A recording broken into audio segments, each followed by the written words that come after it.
जो कमेटी तश्कील दी है बहुत ज़बरदस्त है। वज़ीर आज़म शहबाज शरीफ ने बिलावल भुट्टो को उस कमेटी का सरबराह बनाया है कि पाकिस्तान भारत के झूठ को, भारत के बयानिए को बेनकाब करे, उसके झूठ के पोल खोले आलमी सतह पे। आप भी उस कमेटी का हिस्सा हैं, ज़बरदस्त, बहुत अच्छी बात है।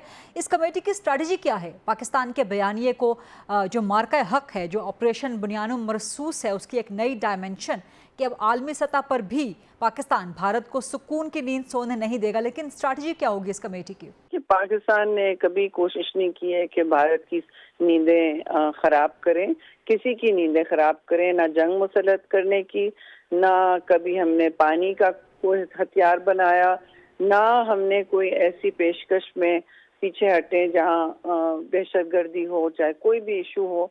हमने हमेशा कहा है कि इसको मुज़ाकरात की मेज पर हल कर सकते हैं और हमने हमेशा मुस्बत देरपा सस्टेन्ड डायलॉग की बात की है, क्योंकि दोनों न्यूक्लियर ममालिक हैं।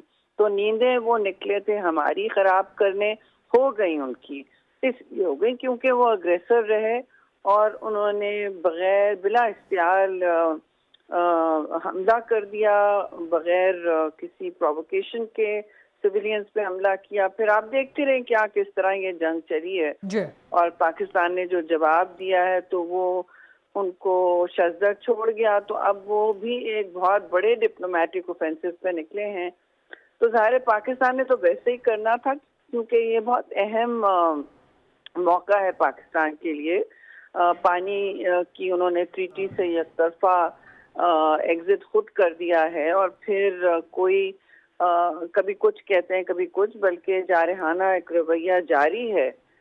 जंगबंदी में भी उन्होंने खुद मांगा होगा, जहाँ तक ये बात है। और उनकी अक्सर और बेशतर वो चाहते हैं कि ये डिस्कशन ना हो, ये डिस्कशन हो ही ना कि वो तीसरी पार्टी को उन्होंने इनवाइट किया। लेकिन हर दफा अमेरिका ही जंगबंदी और इस तरह के काम करके देता है जो वो नहीं डिस्कस करना चाहते, क्योंकि बीच में उनको वो प्रिटेंड करते हैं कि थर्ड पार्टी कोई आती नहीं है। थर्ड पार्टी हमेशा आती है जब आप खुद इतने हठधर्मी का मुजाहरा करते हो जी। लेकिन अब स्ट्रेटजी क्या होगी इस कमेटी को? किस किस सतह पे और कौन कौन से ममालिक को अप्रोच किया जाएगा? खासतौर पे ईयू, काफ़ी ल्यूकवार्म रिस्पांस ईयू की तरफ से रहा।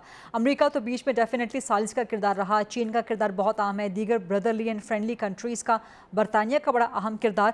तो स्ट्रेटजी क्या होगी? कौन कौन से ममालिक टारगेट किए जाएंगे? देखिए, ये ममालिक आपके सामने ब्रसल्स है, वो ईयू का महवर है और पार्लियामेंट का लंदन है जो यूके के लिए बहुत ऑब्वियसली वहाँ पार्लियामेंट भी है उनका। और उनके पार्लियामेंटेरियंस ने तो परसों कश्मीर पर रिपोर्ट भी निकाली है हाउस ऑफ कॉमन्स ने।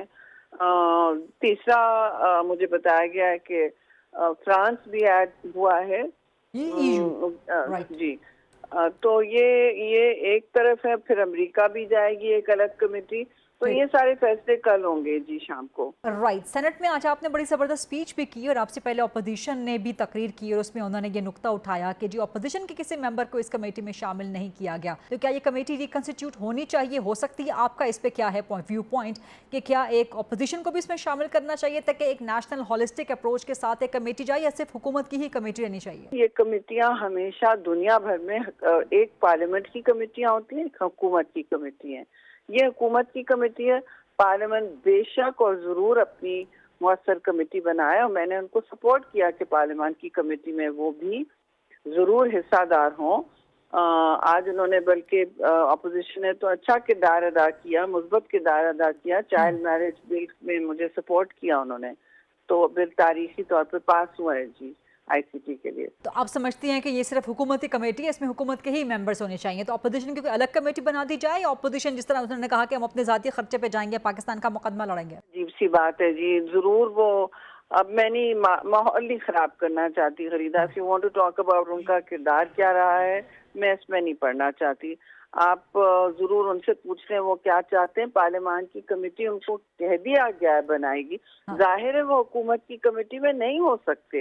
ये तो ऐसा होता नहीं है कभी भी कहीं भी।